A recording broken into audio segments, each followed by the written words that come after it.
अस्सलामुअलैकुम फ्रेंड। तो अभी हम लोग गए हैं एम्पोरियम मॉल, वहाँ से कुछ चीज़ें लेनी थी। तो अभी सबसे पहले हम लोग गए हैं खाड़ी की शॉप पे। मेरी नंद ने कोई ड्रेसेस वगैरह देखे थे, उससे पसंद आए थे तो उसने कहा था मैंने लेने हैं। तो पहले हम लोगों ने ऑनलाइन देख लिए थे, लेकिन अब यही कहा था कि एक दफ़ा ना जाके ख़ुद देख के ना ले आते हैं, क्योंकि हमारे घर के बिल्कुल पास ही हैं ये सारी शॉप्स। तो हम लोग पहले ऑनलाइन देख लेते हैं, फिर जब पसंद आ जाते हैं तो फिर वहाँ से जाके जो है वो ले लेते हैं। कई दफ़ा ये भी होता है कि जो ऑनलाइन पसंद किए होते हैं वो अच्छे नहीं लगते वहाँ जाके, लेकिन ऑनलाइन अच्छे लग रहे होते हैं। कलर्स का भी बहुत फ़र्क पड़ जाता है, उसके अलावा और मटेरियल का भी बहुत फ़र्क पड़ जाता है। तो अब मेरी नंद जो है ये सारे पहले देख रही थी, साथ में उसके ना माशाल्लाह उसकी 2 बेटियां थी। तो वो मुझे कह रही थी कि तुमने लेना है। मैंने कहा नहीं, मैंने तो कुछ नहीं लेना। तो वो कह रही थी अच्छा तुम एक जगह पे ना मेरी बेटियों को लेके खड़ी हो जाओ। उसकी ना बड़ी बेटी बहुत तंग कर रही थी, छोटी बेटी तो बहुत छोटी थी, ये बड़ी बेटी जो थी ना बहुत तंग कर रही थी। तो फिर मैं उससे बातें करने लगी और इधर उधर उसको डिस्ट्रैक्ट करने लगी। तो उतनी देर में उसे एक ड्रेस पसंद आ गया। फिर उसने मुझे कहा कि यार मुझे ये वाला ड्रेस पसंद आया, तो ये जाओ बिल करवाओ। मैंने कहा ओके। तो फिर मैंने जो है वो बिल करवाया और भाई ने जो है कुछ 10 रुपये बचे थे, उसमें से वो मुझे दिए। और उसके बाद जी अब हम लोग जाएंगे नीचे। और ये मॉल में खाड़ी जो है वो सबसे ऊपर है। तो हम लोगों ने जब खाड़ी से चीज़ें ले ली, फिर हम लोग नीचे गए कैरी फोर में, क्योंकि वहाँ से ना मुझे कुछ चीज़ें लेनी थी घर के लिए। कुछ चीज़ें ख़त्म हुई थी, जैसे मसाले वगैरह हो गए और दालें वगैरह हो गई। तो मैंने कहा आए हुए हैं तो यहीं से ले लेते हैं। तो फिर मैंने यहाँ से कुछ दालें ली, कुछ मसाले वगैरह लिए। और मेरी नंद जो है वो कहती है मैं भी देख लेती हूँ, अगर मुझे कुछ पसंद आ जाता है तो मैं यहाँ से ले लेती हूँ। उसने अपनी बेटी के खिलौने वगैरह इस तरह की छोटी मोटी चीज़ें लेनी थी, तो कहती है मैं देख लेती हूँ। तो वो दूसरी साइड पे चली गई, मैं ये मसालों वाली साइड पे चीज़ें लेने लगी। फिर उसके बाद हम लोगों ने ये चीज़ें ले ली और अब जी हम बिल करवाएंगे। बिल करवाने के बाद फिर हम लोग पहुँचे यहाँ पे सतरंगी। यहाँ से हम लोगों ने लेना था मेरी नंद के हस्बैंड का ड्रेस। हम लोग सीधा जो है वो बॉयज़ के सेक्शन में गए, क्योंकि गर्ल्स का हमने कुछ लेना नहीं था। तो जहाँ पे जेंट्स के कपड़े पड़े हुए थे हम लोग वहाँ के। हम लोगों ने यहाँ पे इनके बहुत सारे स्टफ़ देखे, कुछ कॉटन के थे, कुछ जो थे वो मिक्स कपड़ा होता है वो थे, कुछ लोन का था। मतलब मुझे बॉयज़ के कपड़ों की ना इतनी समझ नहीं है, और मेरी नंद को भी नहीं पता था कि उसने कौन सा स्टफ़ लेना है। खैर उसने तुक्के से वो देख रही थी कि भाई हम ये वाला ले लेते हैं, जो अच्छा लगता है जो सॉफ्ट लगता है वो ले लेते हैं।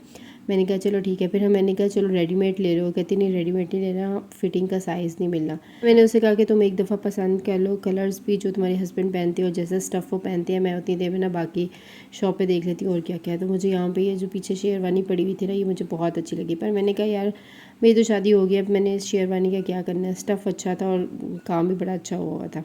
फिर उसके बाद मैं दोबारा उसके पास गई, तो उसने मुझे बताया कि यार मुझे इस तरह के ना 2 ड्रेसेस जो हैं वो पसंद आए हैं, और कलर सेम था लेकिन ना स्टफ़ थोड़ा डिफरेंट था। तो इनमें से देख के बताओ कौन सा वाला ज़्यादा अच्छा है। मैंने कहा चलो ठीक है। वो मुझसे ऐसे मशवरा ले रही थी जैसे मैं ना बॉयज़ के कपड़े लेती रहती हूँ, जबकि मैंने कभी अपने हस्बैंड के भी कपड़े नहीं लिए, क्योंकि मेरे हस्बैंड को मेरे लिए भी कपड़े पसंद ही नहीं आते। तो वो हर दफ़ा खुद ही लेते हैं। मैं उसे कह रही थी यार जो मर्ज़ी ले लो एक जैसी है। वो कह रही थी नहीं, एक का स्टफ़ जो है वो थोड़ा चेंज है, दूसरे का चेंज है। मैंने कहा जिस पे 10 आता है वो कर लो, या जो तुम्हें अच्छा लग रहा है ना तुम वो कर लो। फिर खैर मैंने डिटेल से जो है वो दोनों कपड़ों को पकड़ पकड़ के देखा, लेकिन फिर भी मुझे कोई सही से समझ ना आई कि कौन सा वाला अच्छा है कौन सा वाला नहीं अच्छा। फिर मैंने उसे कहा यार जो तुम्हें पसंद आ रहा है ना, जो तुम्हें समझ आ रही है तुम वो निकालो और मुझे दे दो, मैं जाके बिलिंग करवाऊँ। तो वो कहती है नहीं नहीं, पहले मैंने इसको ना डिटेल से देखना है। मैंने कहा तुम देखो, मैं इतनी देर परफ्यूम देख लेती हूँ, तुम अच्छी से अपनी तसल्ली कर लो।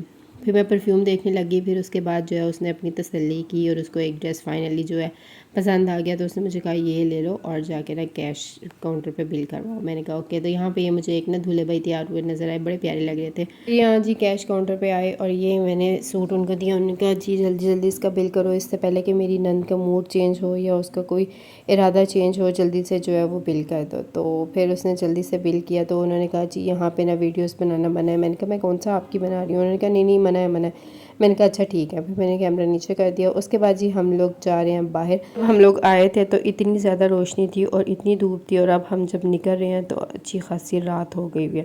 मतलब हम लोग इतनी देर घूमे हैं और फिर के थक गए हैं, और ली सिर्फ थोड़ी बहुत चीज़ें हैं। तो यहाँ पे बाहर आए तो ये ना बच्चों के इस तरह ना ये चप्पल वगैरह पड़े हुए थे। तो मेरी नंद की जो छोटी बेटी है ना, उसके लिए मेरी दूसरी नंद कहती यार ले लेते हैं, ये अच्छे लगे। मैंने कहा ठीक है। तो ये 150 रुपये का एक दे रहा था। तो हम लोगों ने इस भाई से फिर ये एक जूता लिया उस बच्ची के लिए। और फिर भूख काफ़ी ज़्यादा लगी हुई थी, तो हम लोगों ने सोचा कि ना थोड़े से फ्राइज़ घर ले जाते हैं, घर जाके वो खा लेंगे। उसके बाद जो है वो घर जाके रोटी वगैरह बनाएंगे। काफ़ी ज़्यादा थक भी गए थे। फ़्राइज़ लेने के बाद जो है फिर हम लोगों ने रिक्शा ढूंढा। अच्छा यहाँ पे रिक्शे वालों ने भी अच्छी खासी लूट मचाई हुई है। जो जिसने एक रेट बोल दिया सब ने उसी पे ही मानना है। मतलब अगर किसी ने 150 बोल दिया ना तो 150 से नीचे कोई भी नहीं आएगा। फिर हम लोग जो है वो जितना रिक्शे वाले ने बोला उतना दे के अब घर आ गए हैं। तो ये हम लोगों ने लिया है भाई का ड्रेस। अब पता नहीं भाई को पसंद आता है कि नहीं आता, मैं किसी दिन ना उनसे पूछूंगी कि वाकई आपको पसंद आया कि नहीं आया। ये कलर है डार्क ब्लू और इसका स्टफ़ जो है ना बड़ा सॉफ्ट है। मटेरियल कौन सा ये मुझे नहीं पता एग्जैक्टली, लेकिन ना बड़ा सॉफ्ट सा स्टफ़ है इसका। तो मतलब जैसा हम लेडीज़ का लीलन टाइप होता है ना, वैसा ही ये ना सॉफ्ट सा स्टफ़ है। अब इसका एग्जैक्ट नाम क्या है ये मुझे सही से नहीं पता, मुझे बहुत अच्छा लगा था। तो अब मैं दिखाती हूँ अपनी नंद का ड्रेस जो उसने लिया था। तो उसने ये येलो मस्टर्ड कलर का ड्रेस लिया था, इसमें ब्लैक और मस्टर्ड कलर है। तो ये है इसका दुपट्टा, ये लॉन स्टफ़ में था। तो इस तरह ये लाइनिंग में दुपट्टा है और नीचे चारों साइडों पे जो है ना इसका बॉर्डर बना हुआ था। ये है इसकी कमीज़, बैक साइड जो है वो इसकी प्लेन है, बाजू भी प्लेन है। बस इसके आगे जो है ना ये इस तरह ब्लैक कलर के ना ये बना हुआ था। ये ठप्पा नहीं है, ये वैसे पेंट सा हुआ था। तो ये इस तरह बिल्कुल है, आगे फ्रंट पे इसका ये बना हुआ है सारा, और बाकी पीछे प्लेन है और बाजुओं पे भी थोड़ा सा बना हुआ है। और प्लेन ये इसकी शलवार थी। अगर आपको ये शॉपिंग या व्लॉग पसंद आया हो तो वीडियो लाइक करिएगा, चैनल को सब्सक्राइब करिएगा और प्रेस द बेल आइकॉन ज़रूर प्रेस करिएगा। अल्लाह हाफिज़।